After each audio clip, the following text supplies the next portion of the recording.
नमस्कार मेरे प्यारे छात्रों। आज के ऑडियो बुक में हम सुनेंगे कक्षा 8वीं का तीसरा पाठ, आर्यों का हिंदुस्तान में आगमन। जवाहरलाल नेहरू ने प्रस्तुत पत्र अपनी पुत्री इंदिरा गांधी को लिखा था। यह हिंदी के प्रसिद्ध लेखक प्रेमचंद द्वारा अनुदित है। इस पत्र में आर्यों के हिंदुस्तान आगमन का वर्णन किया गया है। हम यह देखना चाहते हैं कि आदमी ने कैसे तरक्की की और क्या क्या काम किए।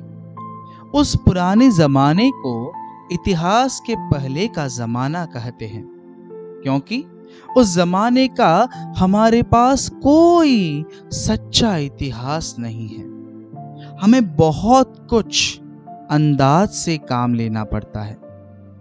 अब हम इतिहास के शुरू में पहुंच गए हैं। पहले हम यह देखेंगे कि हिंदुस्तान में कौन कौन सी बातें हुई। बहुत पुराने जमाने में मिस्र की तरह हिंदुस्तान में भी सभ्यता फैली हुई थी, रोजगार होता था और यहाँ के जहाज हिंदुस्तानी चीजों को मिस्र, मेसोपोटामिया और दूसरे कई अन्य देशों तक ले जाते थे। उस जमाने में हिंदुस्तान में रहने वाले द्रविड़ कहलाते थे। ये वही लोग हैं जिनकी संतान आजकल दक्षिणी हिंदुस्तान में मद्रास के आसपास रहती है। उन द्रविड़ों पर आर्यों ने उत्तर से आकर हमला किया। उस जमाने में मध्य एशिया में बेशुमार आर्य रहते होंगे, मगर वहां सबका गुजारा न हो सकता था, इसलिए वे दूसरे मुल्कों में फैल गए। बहुत से ईरान चले गए, बहुत से यूनान तक और उससे भी बहुत पश्चिम तक निकल गए। हिंदुस्तान में भी उनके दल के दल कश्मीर के पहाड़ों को पार करके आए। आर्य एक मजबूत लड़ाई लड़ने वाली जाति थी, जिसने द्रविड़ों को भगा दिया।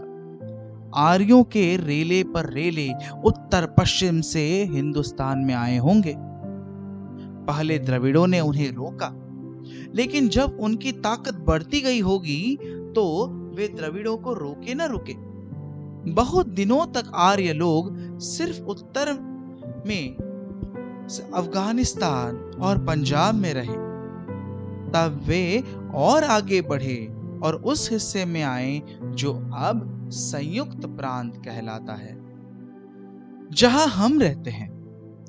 वे इसी तरह बढ़ते बढ़ते मध्य भारत के विंध्य पहाड़ तक चले गए। उस जमाने में इन पहाड़ों को पार करना मुश्किल था, क्योंकि वहां घने जंगल थे। इसलिए एक मुद्दत तक आर्य लोग विंध्य पहाड़ के उत्तर तक ही रहे होंगे। बहुतों ने तो पहाड़ियों को पार कर लिया और दक्षिण में चले गए, लेकिन उनके झुंड के झुंड न जा सके। इसलिए दक्षिण द्रविड़ों का ही देश बना रहा। आर्यों के हिंदुस्तान में आने का हाल बहुत दिलचस्प है। पुरानी संस्कृत किताब में तुम्हें उनका बहुत सा हाल मिलेगा। उनमें से कुछ किताबें जैसे वेद उसी जमाने में लिखी गई होंगी। ऋग्वेद सबसे पुराना वेद है और उससे तुम्हें कुछ अंदाजा हो सकता है कि उस वक्त आर्य लोग हिंदुस्तान के किस हिस्से में आबाद थे। दूसरे वेदों, पुराणों और संस्कृत की पुरानी किताबों से मालूम होता है कि आर्य फैलते चले जा रहे थे। शायद इन पुरानी किताबों के बारे में तुम्हारी जानकारी बहुत कम है। जब तुम बड़ी हो जाओगी तो तुम्हें और बातें मालूम होगी, लेकिन अब भी तुम्हें बहुत सी कथाएं मालूम हैं जो पुराणों से ली गई है। इसके बहुत दिनों बाद रामायण लिखी गई और उसके बाद महाभारत। इन किताबों से हमें मालूम होता है कि जब आर्य लोग सिर्फ पंजाब और अफगानिस्तान में रहते थे, तो वे इस हिस्से को ब्रह्म पर्वत कहते थे। अफगानिस्तान को उस समय गांधार कहते थे। तुम्हें महाभारत में गांधारी का नाम याद है? उसका यह नाम इसीलिए पड़ा क्योंकि वह गांधार या अफगानिस्तान की रहने वाली थी। अफगानिस्तान अब हिंदुस्तान से अलग है, लेकिन उस जमाने में दोनों एक ही थे। अब आर्य लोग और नीचे गंगा और यमुना के मैदानों में आए, तो उन्होंने उत्तरी हिंदुस्तान का नाम आर्यवर्त रखा। पुराने जमाने की दूसरी जातियों की तरह वे भी नदियों के किनारों पर बसे शहरों में ही आबाद हुए। काशी या बनारस, प्रयाग और बहुत से दूसरे शहर नदियों के ही किनारे हैं। आर्यों को हिंदुस्तान आए अब जमाना हो गया था। सब के सब तो एक साथ नहीं आए होंगे। उनकी फौजों पर फौजें, जाति पर जाति और कुटुंब पर कुटुंब सैकड़ों बरस तक आते रहे होंगे। सोचो कि वह किसी तरह लंबे काफिलों में सफर करते हुए गृहस्थी की सब चीजें गाड़ियों और जानवरों पर लादे हुए आए होंगे। वे आजकल के यात्री की तरह नहीं आए। वे फिर लौटकर जाने के लिए नहीं आए थे। वे यहां रहने के लिए या लड़ने और मर जाने के लिए आए थे। उनमें से ज्यादातर तो उत्तर पश्चिम की पहाड़ियों को पार करके आए, लेकिन शायद कुछ लोग समुद्र से ईरान की खाड़ी होते हुए आए हो और अपने छोटे छोटे जहाजों में सिंधु नदी तक चले गए। ये आर्य कैसे थे? हमें उनके बारे में उनकी लिखी हुई किताबों से बहुत सी बातें मालूम होती है। उनमें से कुछ किताबें जैसे वेद शायद दुनिया की सबसे पुरानी किताबों में से है। ऐसा मालूम होता है कि शुरू में वे लिखी नहीं गई थी। उन्हें लोग ज़बानी याद करके दूसरों को सुनाते थे। वे ऐसी सुंदर संस्कृत में लिखी हुई हैं कि उसे गाने में मजा आता है। जिस आदमी का गला अच्छा हो और वह संस्कृत भी जानता हो, उसके मुंह से वेदों का पठन सुनने में भी आनंद आता है। हिंदू वेदों को बहुत पवित्र समझते हैं, लेकिन वेद शब्द का मतलब क्या?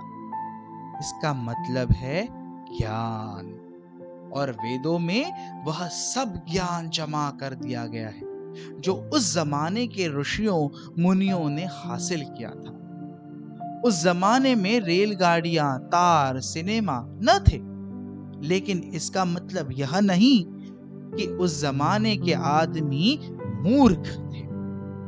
कुछ लोगों का तो यह ख्याल है कि पुराने जमाने में लोग जितने अक्लमंद होते थे उतने अब नहीं होते, चाहे वे ज्यादा अक्लमंद रहे हों या न रहे हों। उन्होंने बड़े मार्के की किताबें लिखी जो आज भी बड़े आदर से देखी जाती है। इसी से मालूम होता है पुराने जमाने के लोग कितने बड़े थे।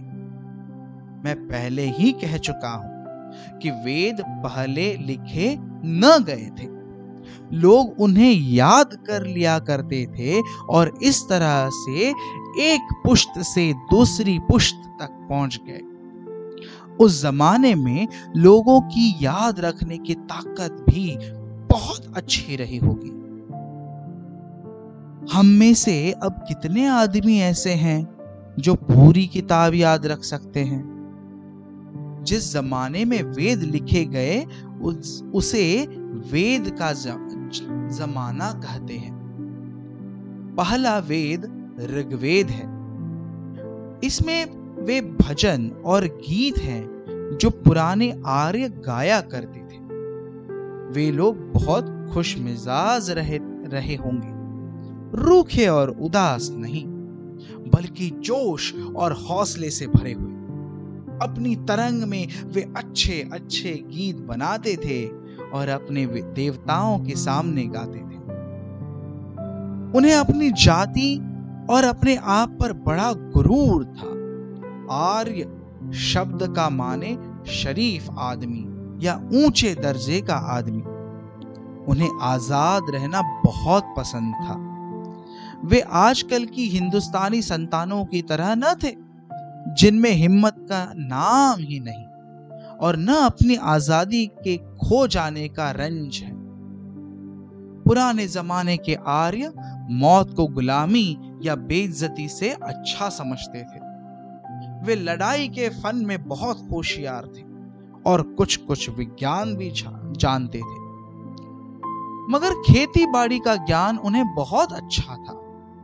खेती की कद्र करना उनके लिए स्वाभाविक बात थी और इसीलिए जिन चीजों से खेती को फायदा होता था उनकी भी वे बहुत कद्र करते थे। बड़ी बड़ी नदियों से उन्हें पानी मिलता था, इसीलिए वे उन्हें प्यार करते थे और उन्हें अपना दोस्त व उपकारी समझते थे। गाय और बैल से भी उन्हें अपनी खेती और रोजमर्रा के कामों में बड़ी मदद मिलती थी, क्योंकि गाय दूध देती थी जिससे वे बड़े शौक से पीते थे। इसलिए वे इन जानवरों की बहुत हिफाजत करते थे और उनकी तारीफ के गीत गाते थे। उसके बहुत दिनों के बाद लोग यह तो भूल गए कि गाय की इतनी हिफाजत क्यों की जाती थी और उसकी पूजा करने लगे। आर्यों को अपनी जाति का बड़ा घमंड था। वे हिंदुस्तान की दूसरी जातियों में मिलजुल जाने से डरते थे, इसलिए उन्होंने ऐसे कायदे और कानून बनाए कि मिलावट न हो पाए। इसी वजह से आर्यों को दूसरी जातियों में विवाह करना मना था। मगर यह बड़ी अच्छी बात है कि यह रिवाज कम होता जा रहा है।